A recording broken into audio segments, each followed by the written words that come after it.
What's up, everyone? We're so excited to have our very first Church of the Harvest podcast with my great friend, Pastor Vernon Barker. Hey, what's up? What up? What up? What up? We still do that.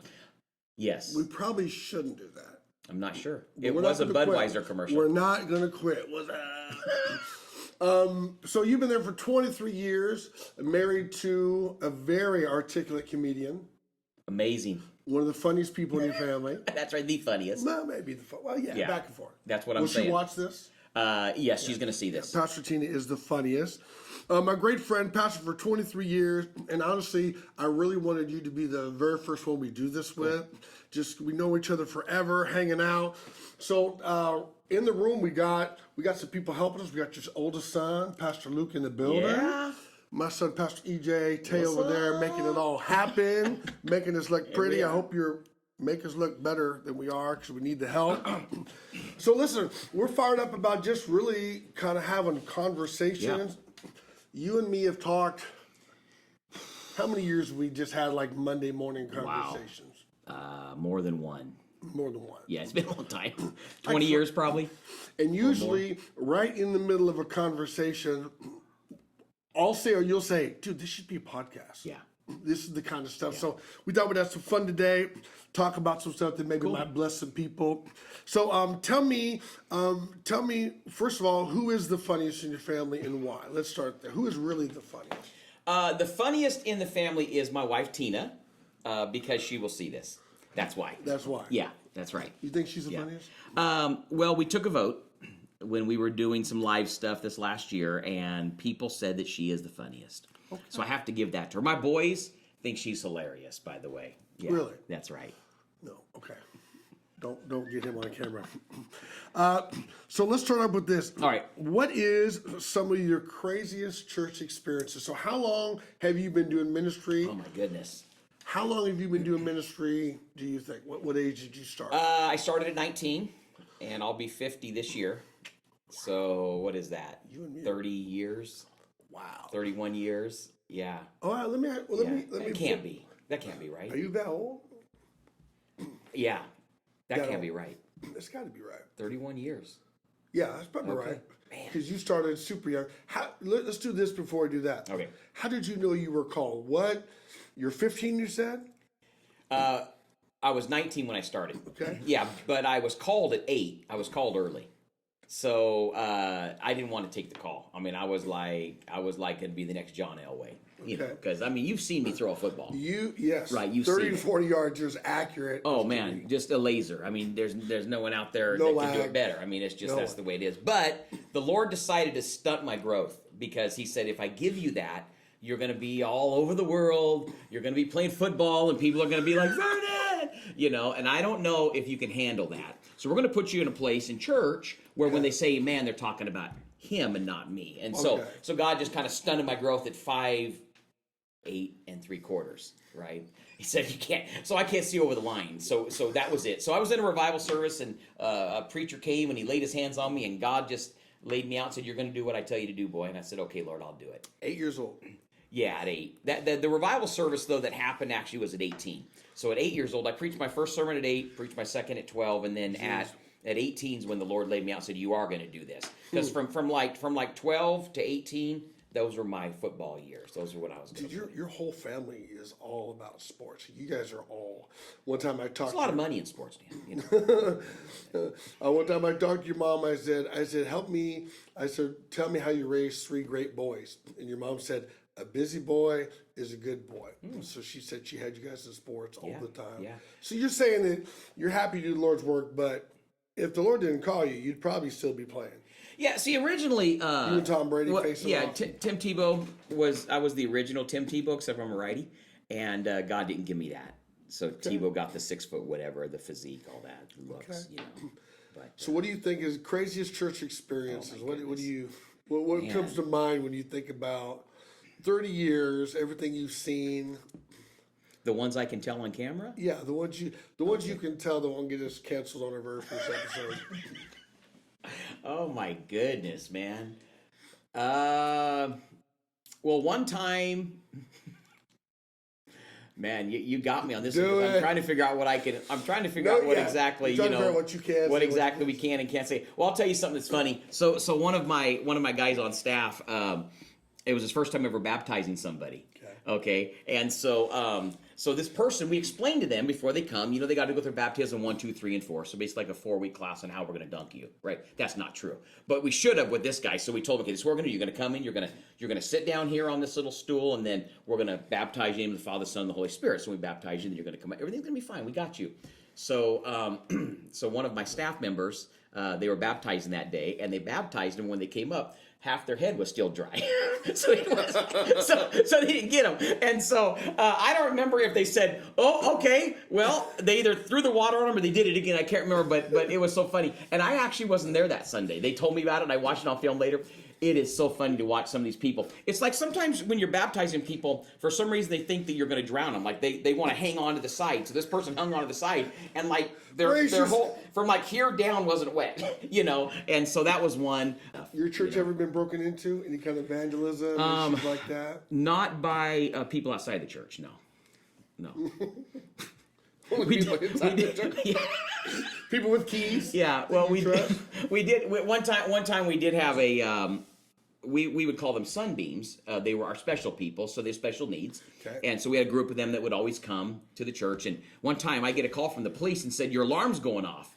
Okay. And so we said, okay, we better get over there. So this was years ago, before I had staff or anybody, just me and Tina. So we get over there. And we come in, and one of our sunbeams, our special needs people, he loved the bean bags that we had. We had some bean bags back then that were sitting in the nursery or in the toddler area.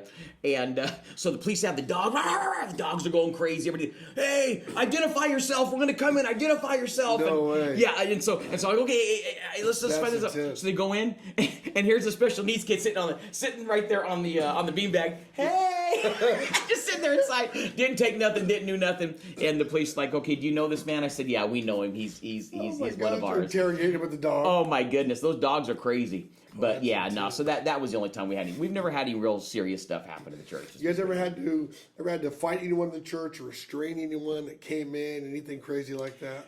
Well, no. We've had it close before, but the guys kind of shut it down. Shut down. Yeah. All right. So this last year was, in my opinion, the hardest. Yeah. For me. Yeah. And everyone I know, the hardest in the world to try to lead a church during COVID. Mm-hmm. Tell me, what is your thought process? And we can chat that up a little bit. There are so many angles on this. I know for us, what you hear, some people talking about is the governmental overreach. We won't do it. Mm-hmm. At the same time, people are getting really sick. Yeah.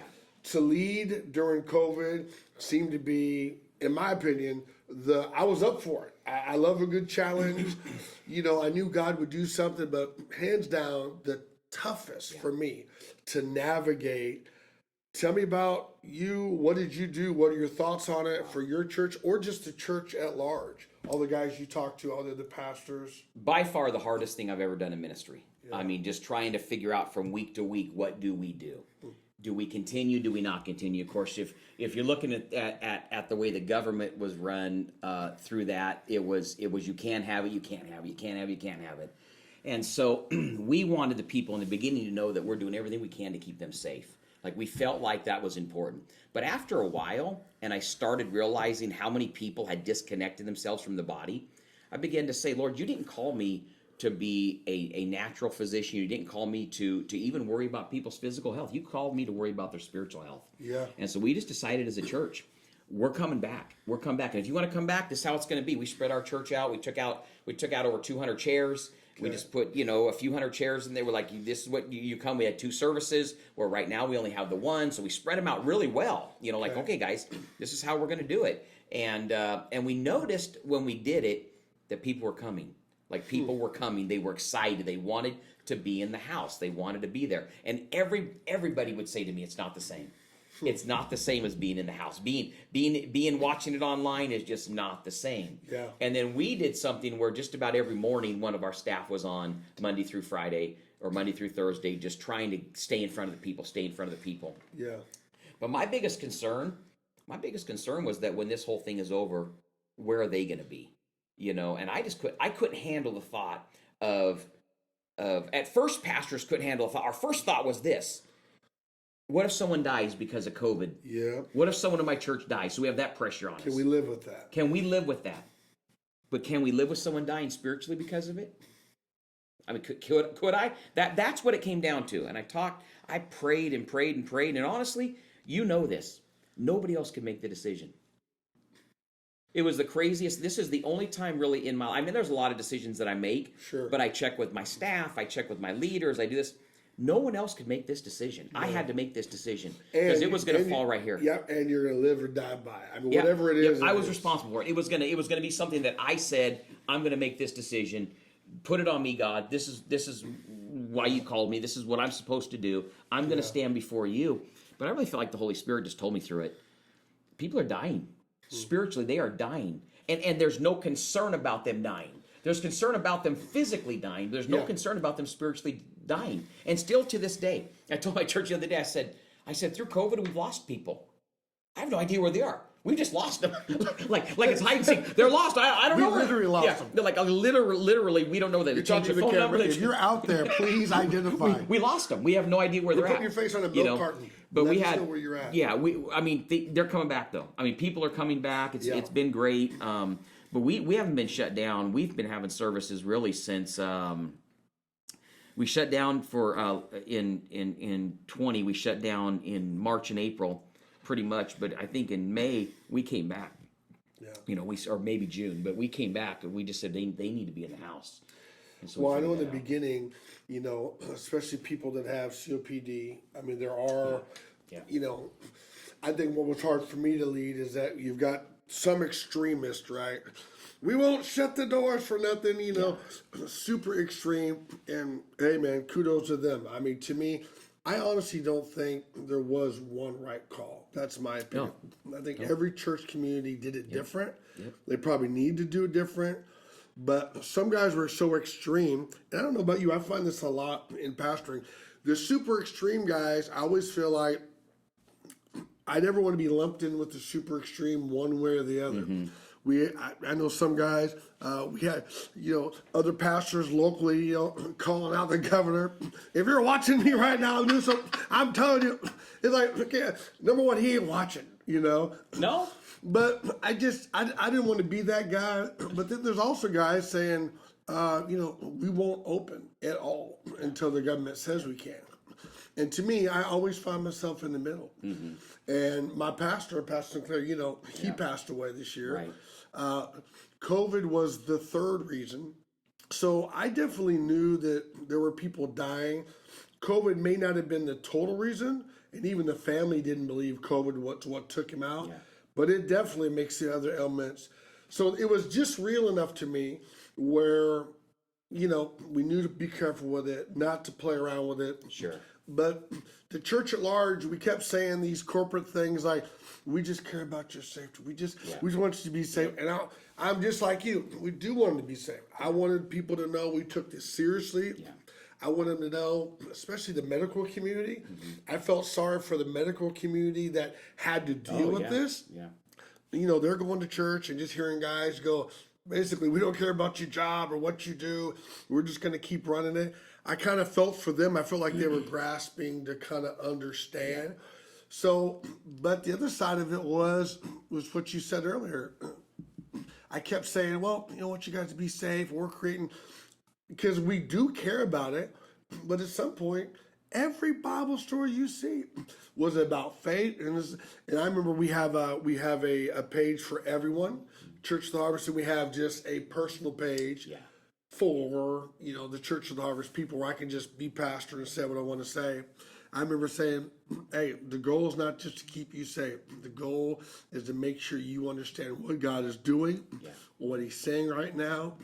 And there was a lot of different reasons why it was challenging. And same thing, to this day, still trying to find out. A lot of folks back, but it just seemed like there's a lot of people that got lost. And I think a lot of people just lost their habits.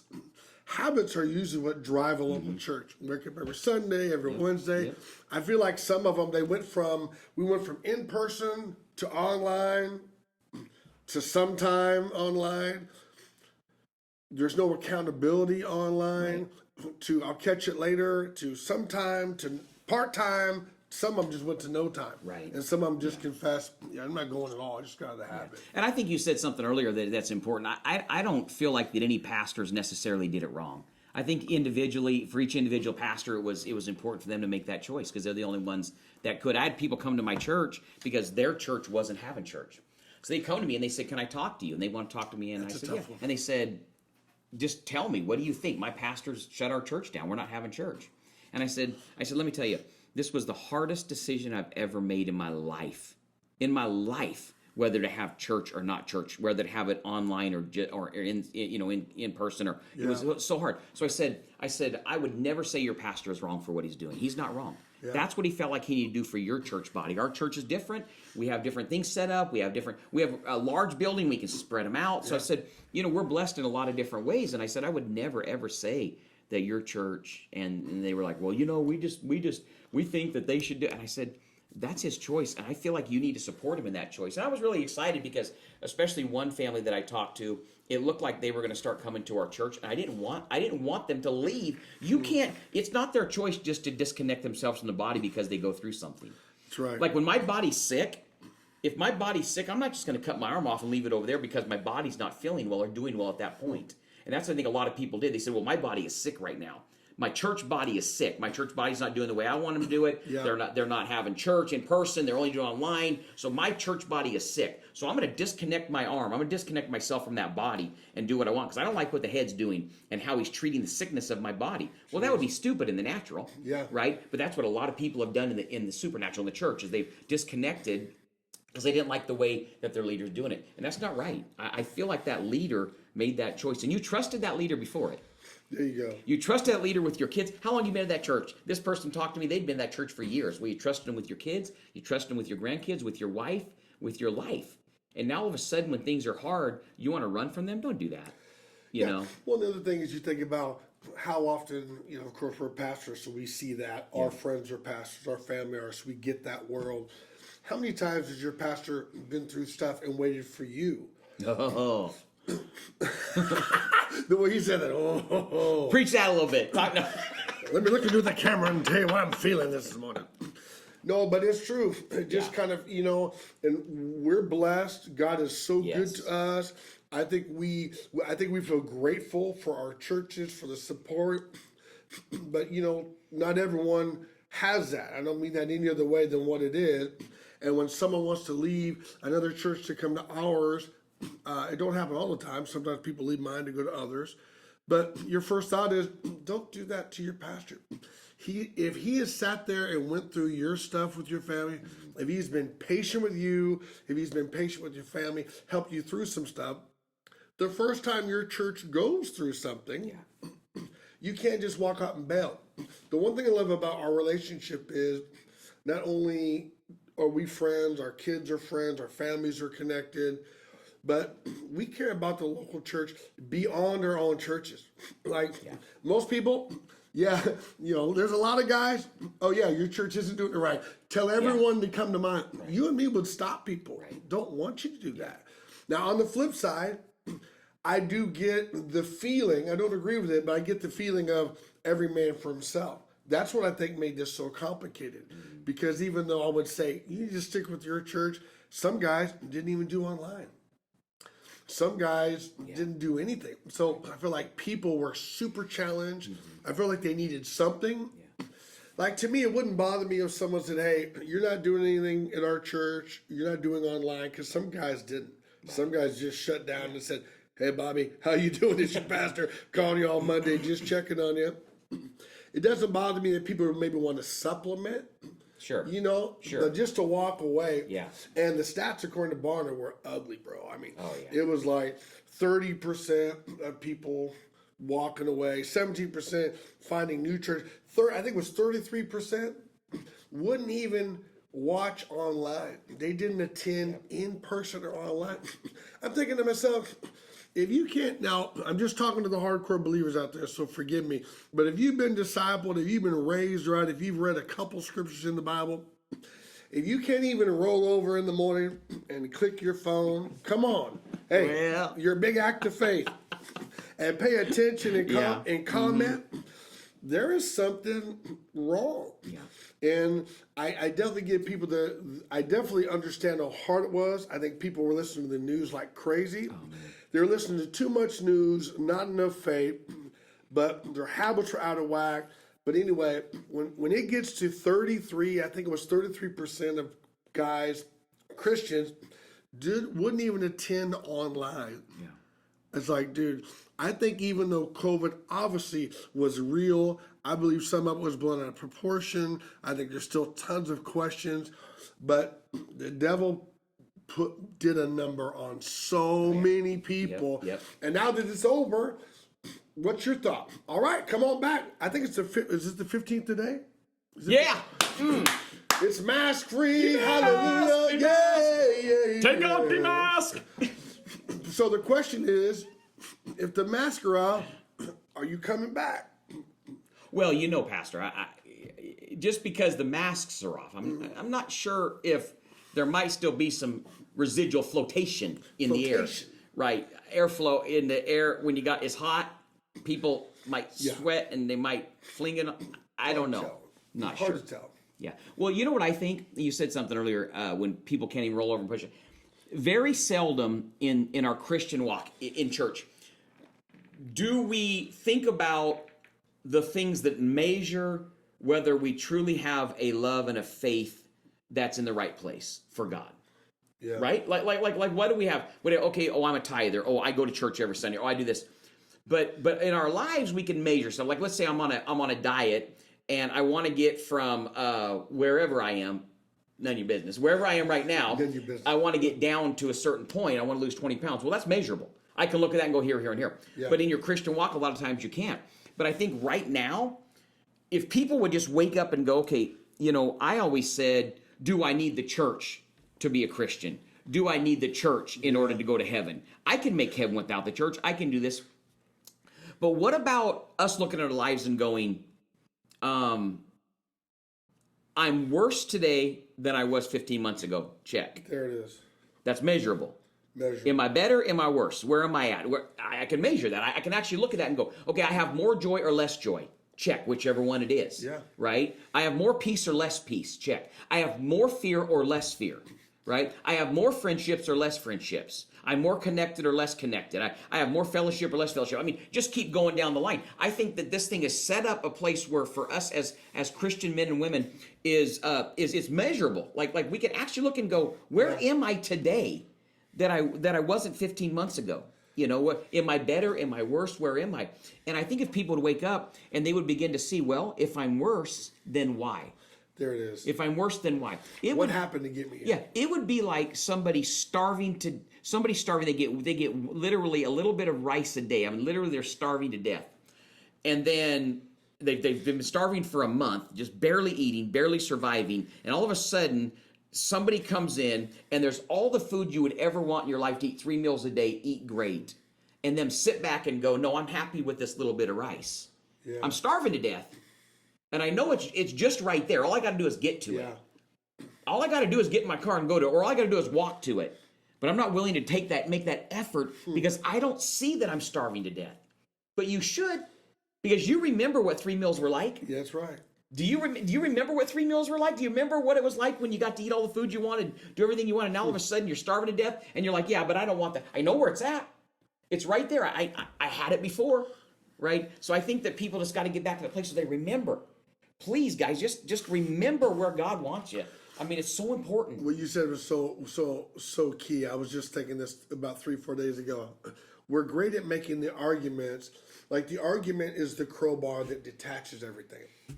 So we're great at making the arguments. Well, I don't need church to go to heaven. Yeah. Well, I don't need church to get God. I can serve God anywhere. We're great at making these 1 to 2 line arguments that really are the crowbar that just detaches us. Yeah. And we make the argument on a 1 or 2 liner like that, But then we don't watch, yeah, but where did you end up? Do you still got faith? Yeah. So is it the measure of attendance? You'll probably never be able to talk me out that attendance to church is a huge vital, unless it's a specific situation. But at the end of the day, the proof is not in your one-liner of what you can and can't do. The proof is in where's your life at? Your life. Are you full of faith? Are you walking in victory? Yeah. And here's the thing, and you and me talk about this all the time. God gives us victory. Jesus didn't die to put a Band-Aid on us and give us a 5-hour energy and attaboy. He came to give us absolute dominion and freedom. Yes. And to me, until we're walking in victory and dominion and freedom, regardless what the world is doing, until we're walking in that, we're malnourished. Until we're walking in that, whatever I need to add to my diet, church, Bible study, prayer, I need to add until I get to that place. Yeah. But you're right, somehow we just get fine. And the comment was, the crowbar that disconnects everything is, well, God's everywhere. You don't have to go to church to be saved. And as pastors, and we talked about this earlier, sometimes it feels to us, because you know how somebody's like, I know what they're thinking. When we say stuff like, you need to be in church every Sunday, it looks so self-serving. Yeah. They think it's because of help or so we can put more pictures on Instagram. Right. They think it's for money alone. And we're like, we are shepherds called for your soul. And let us do what we do. Yeah, and not to be over dramatic, but it's almost like, help you. Yeah, my life is so good. The only thing in the world that keeps me up at night is, dear God, help them make the right decisions for their soul. Because we've done this now for 30 years. I have way too many, more than I can count, stories of people that made those one-liners. I don't have to do this because God doesn't expect me to. And then you watch their life and so many people faceplant. And you can't take the shepherd thing out. We care about people. Yeah. Now, there's a handful that are either elderly, unable to make it to church. Sure. There's a handful. Sure. I think online is amazing. Yeah. And some people are killing it online. We got folks online sending messages, amen. Dude, they crank it on, gather the family around, they pray. They're taking it seriously. Yeah. And I think God is blessing them. Absolutely. But as a whole, the heart isn't just for what we want and we need to see and pastors are superficial. Most of the guys that I know and we just love people and we don't want the enemy. Even though COVID is real, I think the enemy is trying to slip a fast one on so many people. Yeah. Well, connect how you can. Like you think about China, they can't connect the way we get to connect every single week and we get to go to church. I have a lady who through the whole pandemic and then still is online every single week, but she lives an hour from the nearest church. Yeah. So she's out in the middle of nowhere, and she has to travel in for an hour just to be able to get to church. And so she was like, do you think it'd be okay if I started just making your church my church, And I'm like, well, I really feel like it's important that you connect with people of like faith. That's very important. But I'm not going to tell you on Sundays not to watch us or be a part of us. She's connecting where she can. You bet. And I think that's the problem, is we really don't, I just feel like that we really don't believe what we say a lot of times. We really don't, the normal church, the average church person does not believe that God fitly joined them to that body. I hate to go back to what I just said a minute ago about the body, but they don't believe that. God formed us in our mother's womb. When we came out, we had legs and arms and everything else. What would happen if God fitly joined us together in the womb? We come out and we say, well, I don't like these two arms because they're not as muscular as Pastor EJ, so I want to get some arms like he's got on him, right? I want some guns, right? I want some. Have you seen those? He gets them from his old man. Yeah, well, that's right. And so I say I want to rip these off and I want to put those on, right? I would look weird if I had those, because I would, my arms would be smaller then. But so if I went to his arms, so we wouldn't be like that. I don't think we really believe. I don't think that the church people in general really truly believe that it's not their choice where they go to church. That's so good. Because God fitly joined you there. God put you in the body. Well, and then know that God is a developer of who you are. So God doesn't just give you what you want and what you know that you need. he gives you what you don't know you need yet. Come on. Because Yeah. he's the Alpha. Hey! Yeah, and Omega. Do. Beginning and the end. So God will put you somewhere. So it would be easy in my own mind to go, I'm getting what I want and what I don't really want that. Yeah. If God really places you there, God's giving you something you don't even know you need now because you don't need it now, but he's preparing you for what is next. It's good. And what you said about being perfectly fit, the beautiful thing about being perfectly fit is you're not only connected, but you're held in place. Wow. Relationship holds you in place. Outside of preaching, I don't go to your church. You don't come to mine. Our relationship holds me in place. We've talked about COVID. We talked a ton through COVID. We've talked a ton raising our kids, about life, about what God's doing. We've talked about the church. There's so much that just connects and it holds us. And I think the biggest fear for me as a pastor is that when people stop seeing the need to be together, there's nothing to hold them in place. I've been trying to lose weight on and off for about 10 years. Just so you know. Tell me. This is the year. Let's go. I believe it. I'm not playing anymore. Come on. Is this diet? I'm not playing anymore. But all joking aside, it's like when people begin to think that they don't, the accountability is good. Accountability helps me know that I'm expected to be somewhere. People are going to notice. I know we should do it for God and just because we love Him. But what scares me as a pastor, and what's funny is, I would say I'm gonna say 85-90% of our church is either already back or online. Yeah. It's not like it's a huge problem, right. But if it's for whatever reason, if 95% of the family is good but 5 is wrong, we're just like, just want them to find that. I don't want people to live where they're not expected. When you stop coming and you stop connecting online, you want people to be connected. Yeah. You want them to have friends, because if you never show up, they're surprised when you show up. There's something about being a part of the body of Christ where people expect to see you.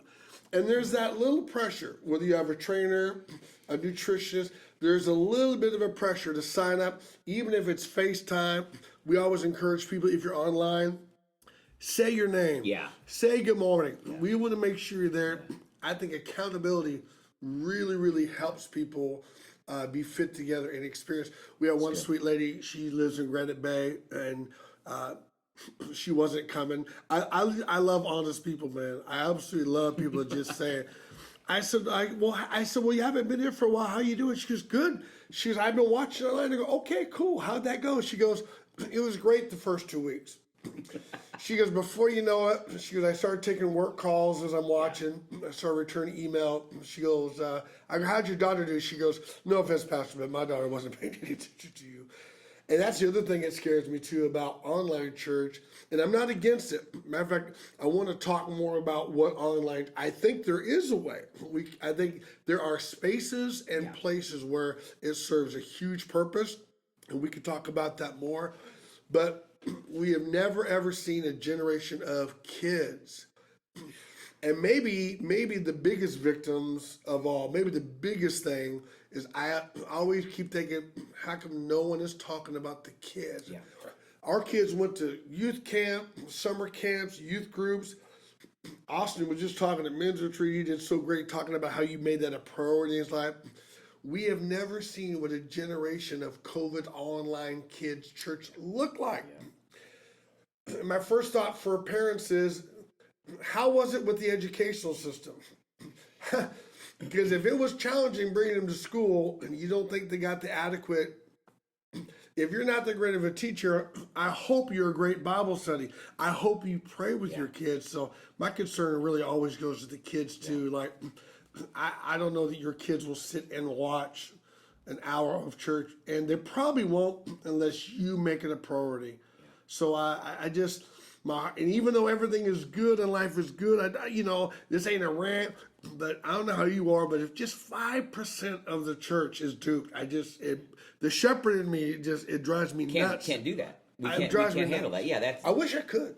Well, I mean, if you had 5 kids and 2 were lost and gone, you would hate that, and that's really where we're at. And we can't just take this thing off at night and put it on the shelf and sleep good and be fine and never think about people. Get up in the morning. We're like, okay, well, as soon as we want to put this pastor thing back on Sunday, we will. I clock in at 9 a.m. We can't do it. We can't do that. It's impossible. So people think the things that we say are self-serving. Like you said earlier, they think we're saying it because we want this, or this, when in reality, all we care about is the life they're going to live. That's why we do what we do. There's a whole lot of other things we can do in life, that wouldn't have the pressure and don't get me wrong, this is the greatest life in the world. Yeah. I'm so glad God called me. I'm not one of them preachers that's like, oh, God making me do. No, God didn't make me do nothing. I love this. Amen. I love what I do. It's so rewarding to see people's lives changed, but it hits us hard. Yeah. People like you ever had someone leave your church say it's not personal, nothing personal.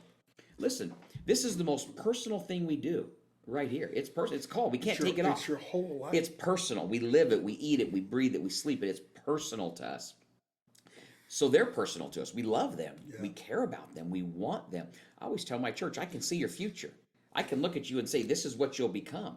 And hopefully it's good. Hopefully the future is good because of decisions that you've made. But I'm not the one walking your future out. You're going to walk it out. It's choices you make. And so, man, I feel like that the church, is coming back. I feel like that things are going good. Like you said, we've got a decent group of people that have come back. Yeah. There's some that are gone. There's some that'll get onto our online and say, you're going to see us. We're coming back. We're going to be there. It's like, great. Come on.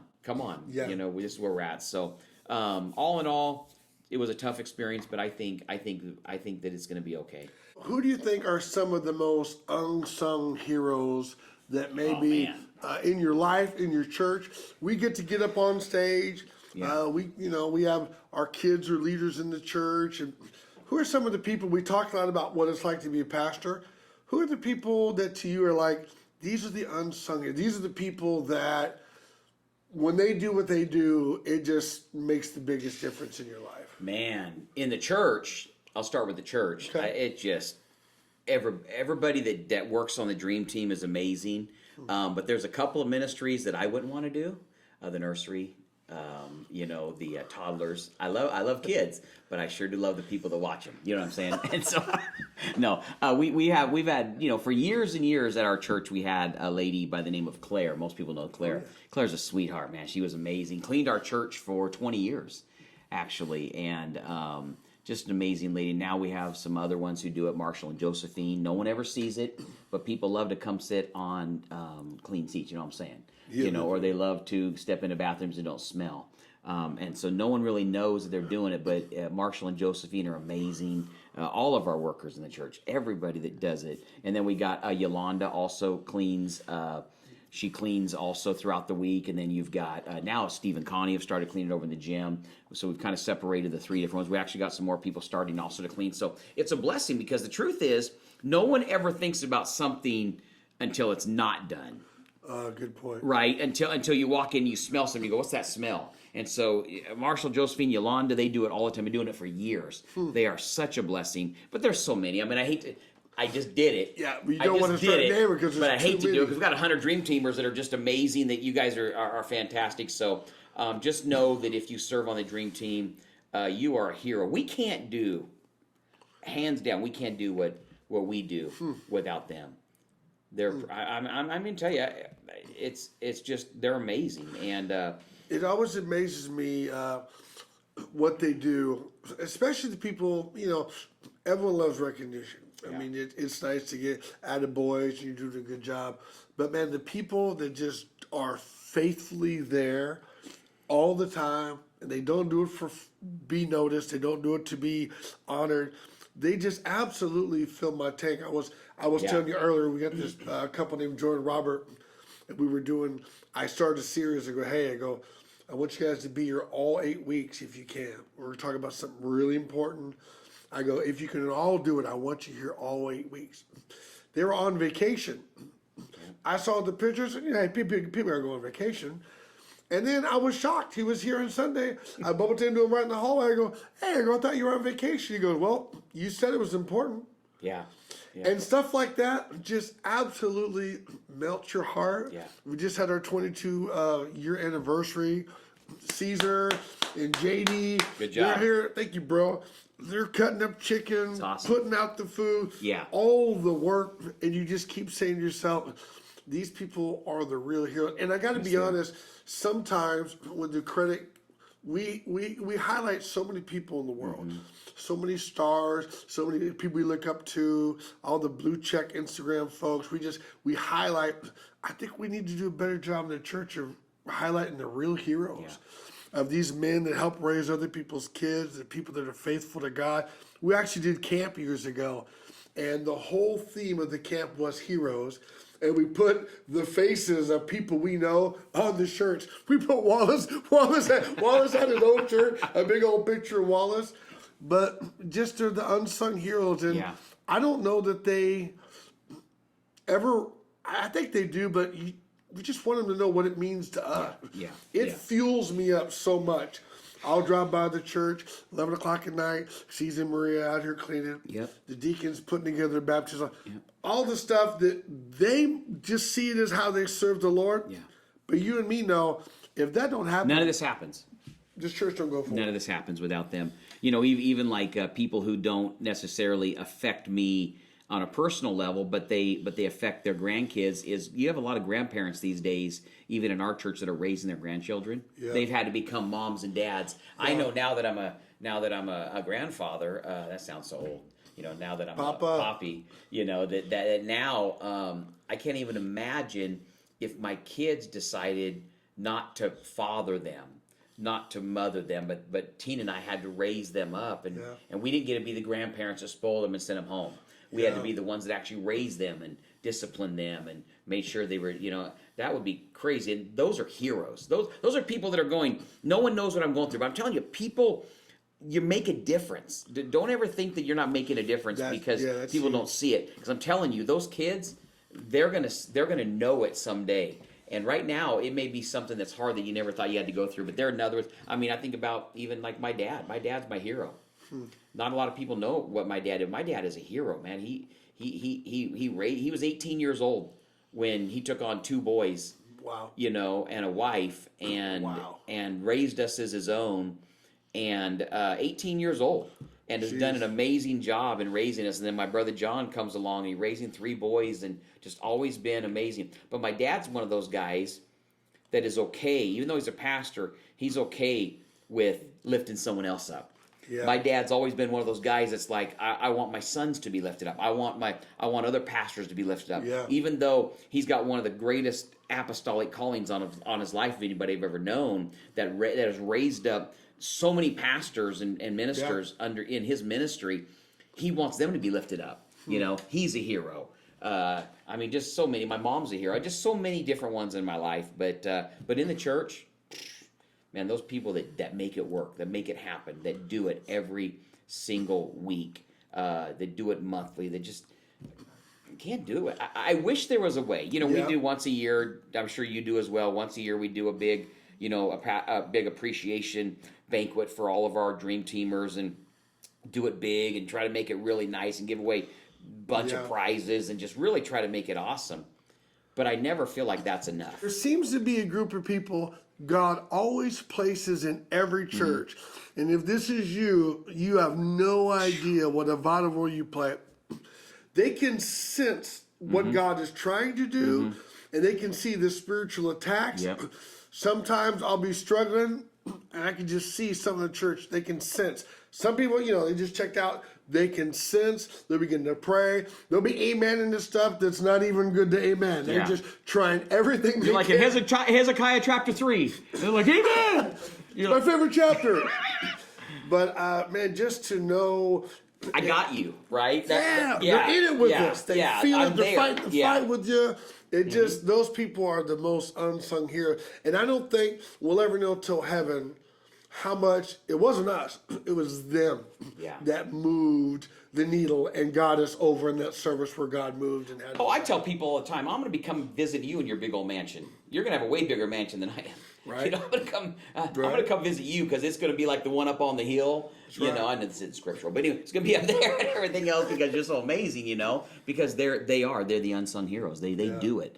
We can't do what we do without. You think about it. If the air is wrong. People can't, for some reason, people can't worship because it's too hot. They can't worship because it's too cold. If the music's too loud, if the words are all jumbled up in artwork, and if your scriptures aren't coming up on the screen, if when they walk in, if the greeters aren't nice to them, if there's a mess out in the parking lot, if somehow something went wrong in the parking lot, and all of a sudden someone parked over too close to my car, and this happened and that happened. All these things that we don't.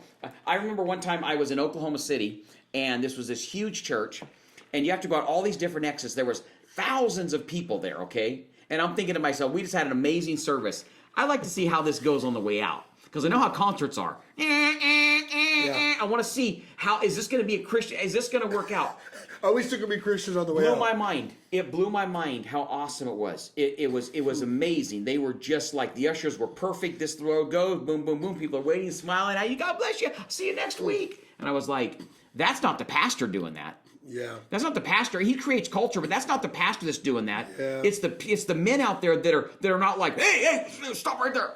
I mean, I had a cop in New York City, a lady police officer, cussed me out going through an intersection. What? No, I'm not kidding you. Welcome to you. I mean, it was like she cussed me out. Did you really? Oh, it was crazy. But did you run the red light? No, it wasn't a red light. I thought she said. You sound like you implicated yourself. Okay, listen. Here's what happened. Okay, she was going like beep beep beep. Beep, beep. She was, the lights were off. She was got, and she went like this to me, the car in front of me, and then she was still waving, and I'm like, okay, and then she goes, you beep, beep. I'm like, well, I made it without a ticket. I made it through. She went down, but anyway, but we didn't have any of that in the ushering and that. There wasn't any cussing out. There wasn't any of this and that. They were actually, their spirit was coming through. Yeah. Like their spirit of excellence, their spirit of joy. Yeah. Because here's the thing. People can have an excellence in natural things without showing joy in what they do. That's good. They can be driven for excellence, driven for it to look just so, but there's no joy there. And I don't want those.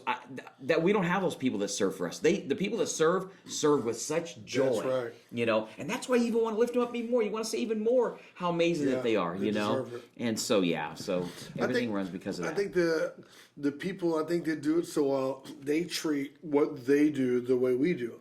Yeah. I mean, really, there's different leadership roles, but everyone's going to give an account for how they use their gifts. Yeah. So when the usher sees his job just as important as I see mine, one time I was training someone and I was trying to help them see the importance of what they do. And I said, imagine if the worship was done and you get the worship leader nod like, Pastor, it's time. And I just was like, what? Oh, you want me to? Oh, I don't know. He goes, I'd be crazy. I go, well, that's kind of the way it is with everything. Yeah. And we don't watch it in church. Everything is so focused on the stage. Mm-hmm. Everything is so focused, and we believe in honoring the man of God, respecting people of God. But if we don't watch it, everything is about the stage, and so much happens. And these people do it with pride. Yeah. Come on, someone. Yeah. They love the Amazing. kids. They teach them. They serve them. And anyway, I know your church is full of those people. Yeah. Every time I go there, I can see the excellence. All your big days, your facilities, you guys update your facilities so much, I don't want to come by. Because I know it's going to make me go, we haven't changed that in our church for 10 years. Okay, that's Tina's fault. Okay. With the funny one. Yeah, the funny one. That's her fault. Okay. Because she's a blessing. Well, for all those unsung heroes out there at your church, you are appreciated, and God sees what you guys do. Yes, thank you. Love you. Seriously, it's awesome, a big deal. Amazing. All right, last one. You ready? Oh, I hope so. Oh yeah. I don't know. Last one. When you call me, let me get three to 5 things. Holy cow! You start with 3 to 5, not 1 to 3. 3 to 12. 3 to 12. 3 to 5 things you would tell the younger 18-year-old you. Now at 59. Well, 49. 49, my yes, bad. Yeah. 49, what would you tell the you when you just started pastoring your church? If there's a few things you could tell yourself, what would you tell them? I would probably tell myself that that everything you do, because I didn't know this in the beginning, but I said it earlier, that everything I do to Him. Yeah. I do for the Lord, because people, I tell myself people are going to hurt you. Like you start out as a pastor thinking everybody's going to love you all the time. You're never going to do anything wrong. Like in their eyes, you're going to be the greatest thing since sliced bread. I mean, it's going to be amazing. The truth is, people don't dislike you as a pastor because of what you do. They dislike you as a pastor because of what they're going through. And so I would tell myself, don't take it so personal. Because in the beginning, it was personal, man. Yeah. I mean, we had people in the beginning that would stab us in the back. It was personal. I mean, it was hard. I tell the story to my church all the time that I got done preaching one time, and I walked off stage, and I had this lady walk up to me and say, "I don't like you," and I would not be here except for God's making me stay. And so I looked at it. Would you like to be the associate pastor? You're in charge of all things hospitality. I looked at her. I said, "Let's pray God releases you." That's what I said. I said, if you don't like it, then let's pray. Right, and so I probably would tell myself, play God release. Be a little more patient sometimes. Yeah. Because things don't happen as quickly as you think they're going to. Yeah. And so be patient, because even in your dealings with people, I would step in front of God, and I wouldn't allow God to deal first with them. I'm going to deal with them. I'm going to take care of this. Yeah. And so I probably would do that. I've learned over the years that I made a mess of things when I would try to do it on my own. Yeah. But I said, you know what, Vernon? If you really believe that you're a Spirit-led person, just let God lead you in these things. Yeah, and so I'd probably tell myself that. I'd probably tell myself that no matter what you go through in your life, God will never fail you. That no matter what financial issue you're going to have in this church in the next 22 years, no matter what it is, every single time that you'd cry about it and you'd ask God, what am I going to do for this money? How's it going to come? You would always bring it, God. Amen. God would always, always, always bring it. And so I think that's probably a big one for pastors, to know that I don't have to compromise what I do in order for God to bring it. I would say be yourself, because it's you that God draws people to you. In other words, I know a lot of pastors that I kind of deal with that they haven't figured out who they are yet. And so they go to this conference and they become T.D. Jakes. They go to this conference and they become Stephen Furtick. They go to this conference and they become, Tommy Barnett. They go to this conference and they become whoever else is out there. They become these different preachers instead of being who they are. And so don't ever compromise who you are. God made you that person. Celebrate who God made you to be. Yeah. Don't change for people. Celebrate who God made you to be. But change the tactics sometimes and change the way you do things, but not who you are. So I'd probably tell myself that. What is that? Is that 4 or 5? That's pretty good. Is that pretty good? Is that good enough? You did a lot of them. All right, cool. Yeah, I think for me, my mistake, and it was my mistake to make, is I took it really personal. Yeah. I remember in the early years, everything that went wrong, because your whole life's on the line. Yeah. Your whole life, your family, you move your family to this new town. Every time something didn't work, man, it would rip me up, and I'd beat myself up over it, maybe not doing the right thing. If I could tell myself something, it would be, obviously I can do better, I can grow, I can become a better leader, and on my side, but to not take it so personal, because when years go by, you realize some of it might have been my fault, been about me, but not all of it was about me. It's one of my favorite things to teach the next generation. When things happen, it's almost like when you go to a hospital, when someone you love is sick, where's that nurse? That nurse ain't doing her job. I need to get, what are you guys doing? Because it's so personal. If it wasn't personal, it wouldn't be such a big deal. Yeah. It's not as much a shade on the nurse or the doctor as much as just the need is so big, you need more. And I do think that's another dynamic to leading in all areas, whether you're a deacon, a dream team leader, a captain, youth pastor, whatever. Sometimes people's lives need more, and sometimes they don't. Yeah. So learning that. I've learned so much from you, bro, about money. And I don't want to, we'll wrap this up in a few, but I can't let this go by. This is the one thing that has changed my life, and I solely give you 100% credit for it. I've always paid tithes and offerings, grew up, mom and dad raised us right. But when I met you, you are a different dude, bro, when it comes to money. I don't know where you got it. I don't know where it happened, but being such your good friend, I would watch you when it comes to giving. Never seen anything like it up close. I watch you give and give abundantly. I'd watch God use it. I'd watch your heart for it. I'd watch you not only help people because you love them, but you would sow into them. And there is this whole spiritual understanding that you have that if I give, I'll never be broke if I give. You know, the natural thing is, well, I can't afford to keep it. You would actually sow more. Like you'd sow so much. Some people probably thought you was crazy. Like, okay, what is wrong with this guy? Yeah. Do you have math? You can't give more than you have. But you would do that. And bro, I learned like my life, sincerely, bro, 100% changed just because of what I learned from you in that area. How did that happen? You give to people. Whenever God says give, you give. You do it in an amazing way. God has always honored you and returned it. Yeah. Tell us about that.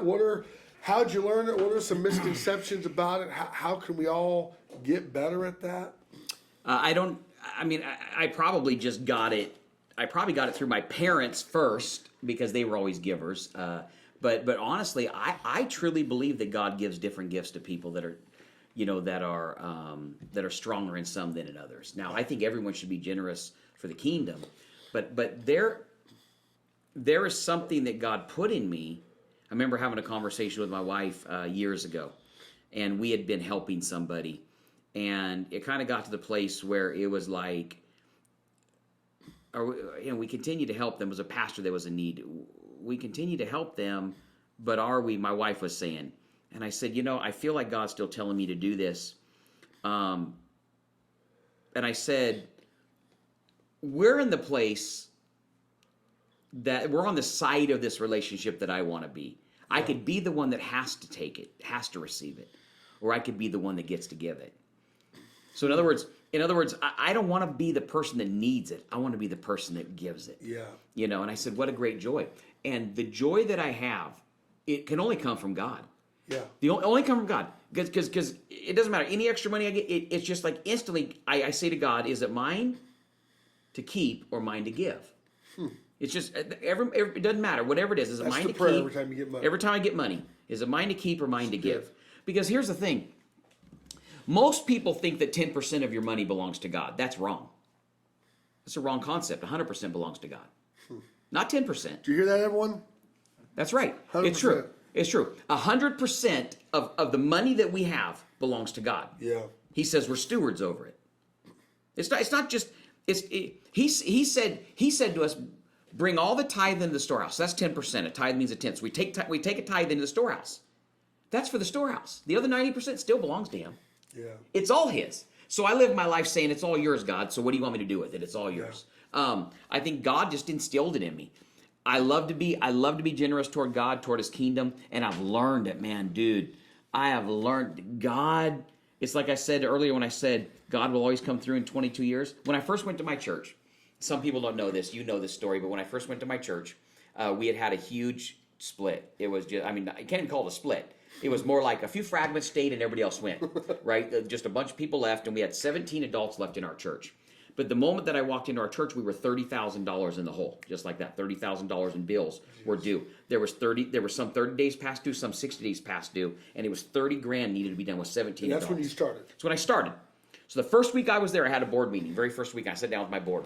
Great men of God. Just back in the day, like Brother Walker was back there, and Rich Baker was back there, and Jim Shahan, and there was one other guy, but they were all there, and I sat down with them, and I said, guys, I know I'm new, and I know you kind of told me this is where our church is at. It's like how much money we have and how much money we need. And I said, but I won't pastor a church that doesn't give to missions, because they told me that they had stopped all missions giving when this thing happened. So they had stopped all missions giving. And I said, I won't pastor a church that doesn't give at least a tithe of what comes in outside of ourselves. Yeah. And they're like, we can't comprehend this. But they go, but God gave such a grace, because here's the thing. I'm 26 years old. Just started this church. I'm 26 years old, 17 people, a board of 4 people who really are trying to figure out how we're going to do this. And somehow God gave me favor with those men. And they said to me, if you say it, Pastor, we'll follow you and we'll do it. And they allowed us to do it. So we started giving. The first year that I was at Celebration Church, the very first year, we did $76,000 the first year that I was there. In the whole year, that's how much money came, was $76,000. Okay. By the 4th year I was there, the 10% was $76,000. Come on. So God had blessed us to the place where our tithe was more than it was when we first started coming there. You know. Jeez. And then here's what happened. That income from that $760,000 or whatever it was, it dropped down drastically. Okay. Did we stop? We continue to do it just because it's the principle of God. See, the principles of God don't stop because we're going through something. It's good. And that's what I think. That's what I think. People, I had somebody that was so mad because why are we tithing? Why are we still giving to missions? And yet you had to receive a second offering on Sunday. Because the principles of God don't stop. The principles of God are the same. They're the same no matter what. So we're going to do it. And we're going to do it no matter what. Now, that person wasn't even a tither, is why they were frustrated. They were upset. No one else in the church was. They were upset. And God always came through time after time after. We lost, in 1 month, we lost over $36,000 a month in 1 month. Just like that, $36,000 in income left our church. $36,000 left our church in 1 month. And I had 4 full-time pastors on staff. Not one of them lost a paycheck. Wow. Don't ask me how. Don't ask me how. I won't ask you. Don't ask me. I won't ask okay? you. Because I'm not going to ask you. But I'll tell you how, if you ask me. How did it happen? Because we had sown so much before it happened. Because we had given so much before it happened. So God supernaturally took care of it. Bro. So I'm listening to this story. I'm a big believer in defining moments set up your future. Yes. Here you are. So much back bills, so many things you need to do day one, but you chose the principles over the pressure. Yeah. And that's what you always have done. I mean, as long as I've known you, whether you have blessed beyond measure or you're in need, whatever, I think there's a difference between seeing yourselves as it's my money than the steward of God. The Bible says we're the head, not the tail, the lender, not the borrower. If you act like you're the borrower, everything is yours. But when you realize, no, I'm the ATM of God. I hold not just my money, I hold His money. Yeah. Then He can trust you on a whole new level. If God, what's the old saying? If God can get it through you, He can get it to you. Yeah. And I think sometimes we wonder why there's so much lack. Well, it's the economy and the government. And there's no doubt those things are true. But what supersedes it all is that Holy Ghost, God's economy. You've been living for 23 years. In that 23 years, we've had great times, we've had bad times, but never seen the righteous forsaken or the seed begging for bread. And it had nothing to do with the outside world. It had to do with those principles. Well, because God, the number one hardest thing that people will trust God with is their money, because again, it's that measurable thing. Yeah. It's that thing that we need. It's our transaction. It's our trade. It's how we get stuff. We give money and we get food. We give money and we get housing. We give money. We get gas. So we've that's the thing that we use the most in our life in order to receive stuff. And so God wants that above that's why God says, bring it first. I want that first fruit of it. People that try to give it after, they give God 2%, 5%, what I'm saying, 6%. When it really becomes powerful is when you get past. Now, we started at 10. Our church gives over 20% now in missions. Over 20% now we give in missions to outside of ourselves every single year. And God has blessed us over and abundantly above. I mean, the size church we have, there's no way that we should be bringing in the kind of income that comes into our church. Yeah. But get this, in order for it to happen in our church, that means it's happening in our people. There it is. It's happening in them. Yeah. Like they're having better jobs, they're having better housing, they're having better cars. Their car's not breaking down every other week. They're not putting it together with duct tape. They're being blessed because of the principles of the Word of God. It's the Word of God. Do we believe it? Yeah. That's the question. Do we believe it? This area, I could talk about this for forever because God's proven it to me in my life over and over and over and Well, over I learned again. so much from you about giving. I mean, I know I've asked questions through the years, but Yeah. really just watching it, watch the way you do it. You're incredibly kingdom minded. You understand that celebration, obviously, that's the church God's given you, the one you oversee. But you also are not just isolated like that. You understand that celebration. See, as we thinking, as we think of ourselves, so are we. You see yourself and you see celebration not as a church in need, is a church that meets need. Yeah. And that's the thing I really caught. And that was something that is in my DNA, but it was never awakened until we started hanging out. I want to be the head, not the tail, the lender, not the bar. I want to be the guy that helps bless people. I think it's important that if you want God to bless you, you have to identify yourself as the guy. No. I might need help, but I'm not the guy I always need help. I'm the one God's going to bless. Yeah. I think when you identify ahead of time, most people wait till they get money and then they make decisions. Yeah. I think you should make the decision before you get any money. Mm-hmm. Lord, this is who I'm going to be. I'm going to be the giver. I'm going to be the one that sows. And man, you just had such a blessed life, bro. You remember what you used to tell me when I preached for years ago on 6th Street or even here in the beginning, you'd say, here's an offering for preaching. Here's an offering, or you'd send me an offering. And you'd say, and I'd say, oh man, dude, you not even know, man, that paid for my kid's schooling, or that did this or that. I mean, it was always a need, right? And you go, Yeah. I can't wait. Yeah. Until I can just give you a check you don't need. Like Yeah. you were like, I just want to give you a check you don't even need. We've been dreaming about that for a while. And you'd always talked about that, right? Yeah. Well, God does those things. Recently, actually, it was last. Man, I don't even remember when it was. Now it had to be pre. Was the TV pre-Christmas? When was that? It was yeah. Yeah. So my wife and I had gotten a little money for preaching or something, and I always ask, "Oh, who is it? What is it?" And I just felt like I was supposed to give it away.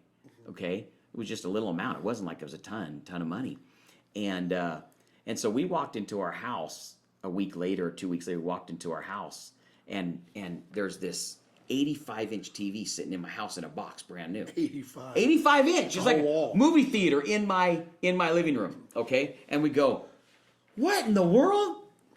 And my daughter-in-law Laura, she said, Santa dropped off an early Christmas present. I said, who's it from? She said, I have no idea. She said, Santa. I have no idea. It just had your name on it. Someone dropped it off. Don't even know who bought it for me. Don't even have a clue. Well, good. I want to who take bought credit it for it. But You're welcome. Was that it? Was that it? No, it wasn't me. I knew it wasn't you. Anyway, but anyway, so it's a silly thing. Yeah. Silly thing. But yet God was like, okay, I can trust him to give it when he says check. I can trust him, to give people to him when they're in need. Check. I can trust him to give the kingdom more than himself. Check. Hey, he wants a new TV. And I just said some stupid thing when I was preaching one time. I said, I walked into Costco and I saw this 75 or 80-inch TV. I think I saw this 80-inch TV and I said, I'm going to get me one of these days. Just in passing in a sermon. Yeah. That's all I said. I didn't even mean it. Okay, I didn't even mean it. I got to say that this time. Yeah, that's how you say it. How you say it. I was walking into Costco, 85-inch walk. and it shows up on my front porch. Yeah. No one wanted to even tell me who it was from, and I just said, Lord, that's just you blessing me, because I didn't take the money. See, what a lot of people do is they take the money for preaching or for extra money or whatever, and they say, okay, what can I buy me with this? Yeah. What can I do with this? And God said, because you're always looking for kingdom, I'm going to give you some natural fun stuff. Why not? Why not? Right? Why not? Why not? I mean, that's kind of right. We're dads. We love to bless our kids with stuff You just bet. because, just for bet. fun, just for no reason at all. Just here's a blessing. I love when God does that because, and it's funny is, I think at this point in our life, we've talked about when we were younger, oh my gosh, every $10 offering was gas or food. Yeah. I mean, Oh, man. It was life or death. But it's so neat to be at this phase in our life. And sometimes God gives you stuff, you're going, I didn't even need that. And it's not even about what you get. It's just about, look at God just showing me once again how much he just loves me to do something for him. Probably in this area, when I get a chance to talk to pastors, I probably talk to them more about this if they're open to it than anything else, and that's the giving aspect of of who they are. And why is that? Because I've seen it work so much. Yeah. You remember when you were on 6th Street and God spoke to you. You were sitting in your office and God yeah. said, open up your checkbook, look at what you have, and give it all. Gave it to Chip G's church. Yep. Remember that? on the same day God spoke to you to do that, how much did you give? $600. $600. God spoke to me on that same day. It was that same day to give you $10,000. On that same day. Same day. Same day. God didn't speak. care about the amounts. God could care less about the amounts. He cared about your heart to say, okay, Lord, I'm going to empty my checkbook out, and I'm making whatever it was. You had just started your church. I'm making how much ever a week. It's not hardly anything there. But the Lord spoke to me and told me to do it. Why? Because it's not mine. So in the moment you gave it, God spoke to me to give it. And then when I gave it to you, then God brought something else into my life that was a blessing for our church. I mean, it just happens like that. It's because when it's all His, He's gonna hand it out. Here, you get some, you get some, you get some. You know what I'm saying? Yeah. You might. Yeah. I wonder what it must look like for God to look down and Him to watch all His boys just handing money. No way! And hearing the stories. Yeah. How much it must bless His And heart. don't get mad if you're watching. Don't get upset about here's just one of these preachers talking about money again, because it has nothing to do with me. It has nothing to do with me. If you look in the Bible, Jesus talks so much about money. You bet. So much about your stewardship of money. You know why? Because money, again, is a tool that can be used in order for trade, in order for, it's to be used in life. So God gives it to us. I mean, the Bible says God gives liberally. We have to believe that. And often people see your blessings, but they don't know what you gave. And no preacher will go around talking about how much they give. No. But because it's between us and God. But you can always track the fruit to the seed. You can always track it. I've watched my family. I've watched my parents. I've watched people like you. People that give to God, they end up with there's bumps for sure. Yep. They end up with a blessed life. And more than money, the peace and the comprehension to know that God's got this. And if it's not good, I got seed in the ground. I'm trusting God. I did what I was going to do, and He is my provider. Yeah. What a life. The number one biggest thing, you shouldn't have got me started on this. The number one biggest thing that God's looking for when it comes to money, it's such a simple word, trust. That's all it's about. Everything that we do with our money is just about trust. Do I trust you? Do I believe it's all yours and I trust you to allow me to spend it the way that you tell me to spend it? Do I trust you enough to know there's something around the corner that's waiting for me if I'll just trust you? If I'll trust you and do this, then I'll be okay, And I've watched you do that over and over in your life. You have been a blessing to me. There's been times you wrote checks out to me. Like I said, we needed it so bad at that moment. See, you said something earlier that was important. You said there's going to be some bumps. Do you know why there's bumps? Because God wants to know, do you still trust me? Yeah. If it was all just, well, Pastor, you said if I pay everything's going to be okay if I do this. Yeah. Yeah, but God may let some times come around again to go, do you still trust me? Because it's been a few years since you've been challenged. Do you still trust me? I'm challenging you to still trust me in this area. Yeah. Because everybody's newest thing is, I want to get out of, am I losing time here? Everybody's newest thing is I want to get out of debt. I want to live debt free. I want to live cash and this and that and everything. Those are all great. Those are all great things. But what if you had $600 sitting aside and you had a credit card bill that was $600, not the bill but just the balance, and God said, I don't want you to put that $600. You got a $15 minimum payment. Make the $15 this month. Give the $585 to the dream of the new building. Give the $585 to some sister that you saw that might have 4 kids that can't even eat, or that's having a struggle paying their PG&E bill. You're trying to pay, and God, so when you do it that way, God turns around all of a sudden and goes, here now, let me pay this off for you. That's why I believe it so much, because it's worked in my life too many times. And it's been happening for 30 years. Yeah. It is the most trusted thing. I almost feel like it's not even faith anymore. It's just fact. It's just the way He works. Just the way it is. Yeah, thank you for asking that question, because I love talking about that. Well, bro, I appreciate it. Well, man, we've been chatting for a long time, bro. I love you, man. I'm wore out. Are you wore out? No, I'm just kidding. I'm just kidding. I could talk to you. We talk for hours, man. I can talk to you forever. No, this ain't nothing. Well, I appreciate you, man. Thanks for coming. Absolutely. Dude, the very first podcast, had to have my bro here. Thank you. Thanks for having me. Dude, your friendship, your family. Man. Now watching our kids. Man, you bless my life. Our church, if I always tell someone, if Vernon Barker is your friend, you're a blessed man. You've been that to me in our church, bro. Love you so much. Well, let me say real quick before we get off here that you have been a friend to me like no other. When your wife looks and goes, I'm glad you have Dan Nally in your life. I'm glad you have Dan in your life. I'm glad he's there. When she says that, when a wife recognizes, and she recognizes the gift that you are to me, and no matter what I've ever gone through in my life, no matter if it was a tough Sunday or if it was just a struggle that you felt in the spirit to call me, whether it was just someone I needed to talk to, even through COVID, dude, we talked a lot. Yeah, we talked a lot, and I appreciate you, but I trust you. I trust you, and so thank you for being that friend to me. I got a lot of people in my life. Yeah. But you're the best, and I appreciate it, man. You're awesome. So thank you for that. Love you, bro. Love you. Appreciate you. Awesome. Thanks for having me. You bet.